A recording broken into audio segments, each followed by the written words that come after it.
Kepada Evi, kita panggil Evi. Silakan Evi. Wih, tepuk tangan dong dari rumah.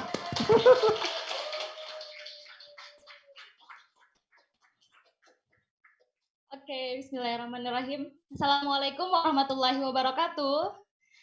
Ya, pertama-tama saya pribadi ingin mengucapkan minal aizin wal faizin buat teman-teman keluarga besar MUC. Semoga dalam keadaan sehat walafiat, walaupun tetap di rumah aja. Oke, pada kesempatan kali ini saya akan menjelaskan mengenai perbedaan antara otak laki-laki dan perempuan. Menurut saya ini penting ya dalam kelangsungan hidup kita. Terlebih lagi, kita tahu bahwa setiap kemampuan seorang laki-laki dan perempuan dalam menyelesaikan suatu masalah dan menyelesaikan suatu pekerjaan itu pasti treatmentnya beda-beda. Adapun dari perbedaan itu tidak terjadi begitu saja. Tentunya Allah menciptakan perbedaan itu pasti ada maksud dan tujuannya, tidak lain untuk saling melengkapi satu sama lain. Ya, pada dasarnya kita saya sendiri menyampaikan ini berdasarkan pengalaman saya mengikuti seminar pernikahan yang disampaikan langsung oleh Dr. Aisyah Dahlan. Beliau merupakan seorang pakar neuron parenting yang menjelaskan secara ilmiah mengenai kemampuan dan struktur otak di antara laki-laki dan perempuan. Kita sadar banget ya bahwa setiap seseorang semakin mereka berpikir ilmiah, maka mereka akan jarang banget yang namanya terjadi pertengkaran karena mereka sadar dan tahu untuk bisa saling memahami satu sama lain. Terjadinya pertengkaran tentunya karena masing-masing individu mungkin kurang memahami karakter pasangannya masing-masing. Oke, mungkin dalam kehidupan kita sehari-hari sering banget nih kita temuin kayak laki-laki tuh kadang saking terlalu fokus pendengarannya suka menurun dan agak sulit untuk dipanggil gitu nggak. Terus sedangkan perempuan nih sering banget kalau kita lihat di jalan nyalain sennya ke kanan tapi beloknya ke kiri. Sering nggak sih nemuin ibu-ibu yang kayak gitu? Nah tentunya persoalan-persoalan kayak gitu bisa kita cari jawabannya dari perbedaan antara otak laki-laki dan perempuan. Oke, pada dasarnya proses perkembangan antara otak laki-laki dan otak perempuan itu berbeda. Otak laki-laki itu pada usia 0 sampai 6 lebih dominan, yang berkembang terlebih dahulu itu otak kanan dibanding otak kiri. Sedangkan otak anak perempuan antara otak kanan dan otak kirinya itu berkembang secara bersamaan dan beriringan. Makanya nih kita nggak heran dong kalau misalnya pada saat usia sekolah banyak sekali kita dapati bahwa anak-anak yang berprestasi itu didominasi oleh anak perempuan dibanding anak laki-laki. Dan seringkali menjadi pemicu bahwa anak laki-laki itu taunya main doang, nakal, jahilin temennya gitu. Sampai kadang-kadang mungkin seorang ibu, orang tua pusing gitu, ya ampun kenapa sih ini anak saya bandel banget gitu, padahal semua itu udah jadi fitrahnya gitu. Tapi tidak dipungkiri bahwa ketika anak laki-laki berusia 6 sampai 12 tahun, mereka sudah mulai berkembang otaknya secara bersamaan. Dan di usia 18 tahun, anak laki-laki itu sudah sempurna proses perkembangannya. Di saat 18 tahun itulah seorang anak laki-laki sudah mulai mendapatkan jati dirinya. Mereka bisa menjadi seorang pemimpin dimulai di usia seperti itu. Kemudian mereka dapat menyampaikan gagasannya, mampu berkomunikasi di publik dengan cara berorasi. Kemudian juga seorang laki-laki di usia seperti itu sudah menggambarkan masa depan yang ingin dia capai. Dan pada usia 18 tahun seorang anak perempuan ini akan kembali kepada fitrahnya. Mungkin dalam suatu organisasi seorang perempuan akan bisa menjabat sebagai sekretaris, bendahara, dan lain sebagainya. Maka dari perbedaan proses perkembangannya itu udah otomatis banget cara belajar dan gaya belajarnya anak laki-laki dan perempuan itu berbeda. Oleh sebab itu PR untuk orang tua dan para pengajar bagaimana cara menyampaikan pelajaran kepada anak perempuan dan laki-laki hingga dapat tersampaikan dengan baik. Pada umumnya kita tahu kalau laki-laki itu senang sekali belajar dengan cara praktek, melihat gambar, grafik, pokoknya aktif gerakan tubuhnya. Sedangkan perempuan, mereka akan lebih senang dengan cara belajar yang membaca, menulis, berdiskusi gitu. Anak perempuan tuh senang banget diajak berdiskusi karena anak perempuan itu cara berkomunikasinya lebih matang, kemampuan komunikasinya lebih matang daripada laki-laki. Nah, dari situ deh. Kemudian perbedaan lain dari otak laki-laki dan perempuan terdapat pada corpus callosum.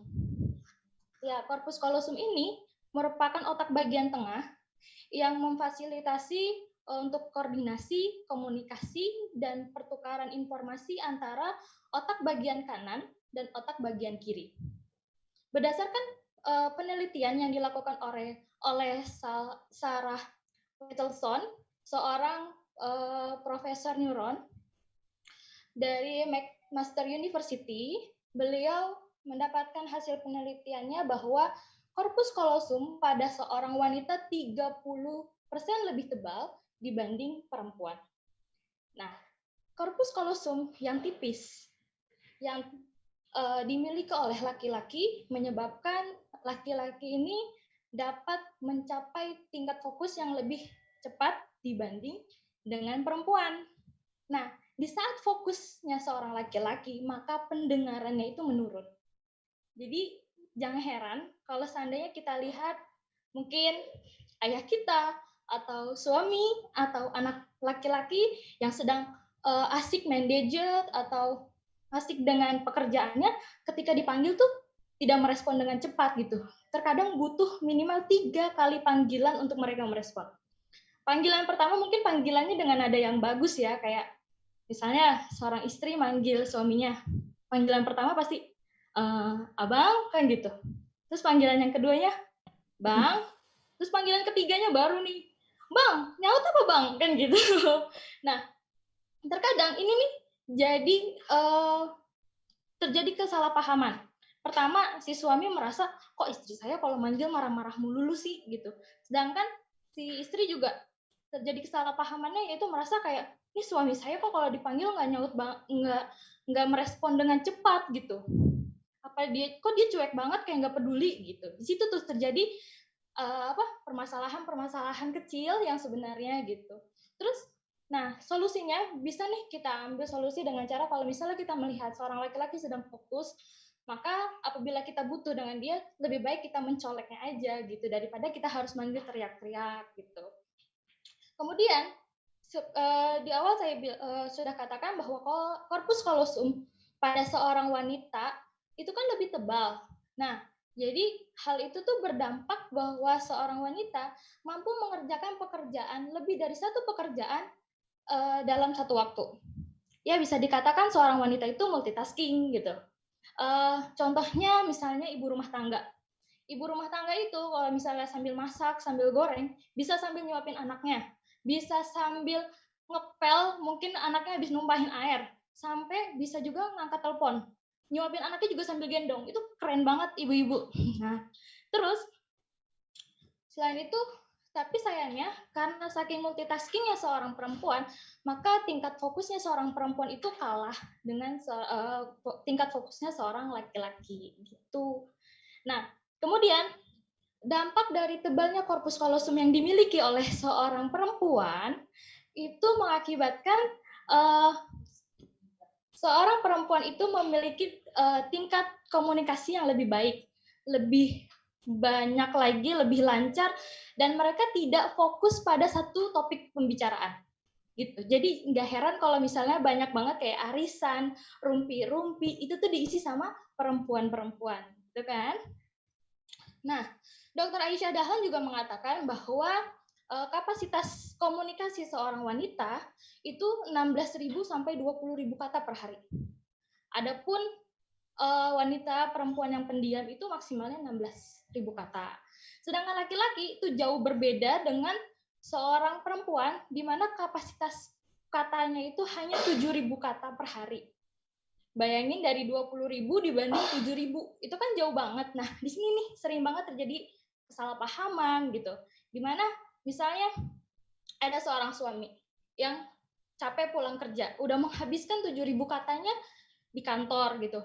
Terus sampai rumah, si istri kapasitas katanya tuh masih banyak gitu. Nah, disitulah saat suami sudah capek, udah lelah, tapi si istri masih pengen aja bercerita gitu tentang hari-hari dia, gimana mengurus anak dan sebagainya.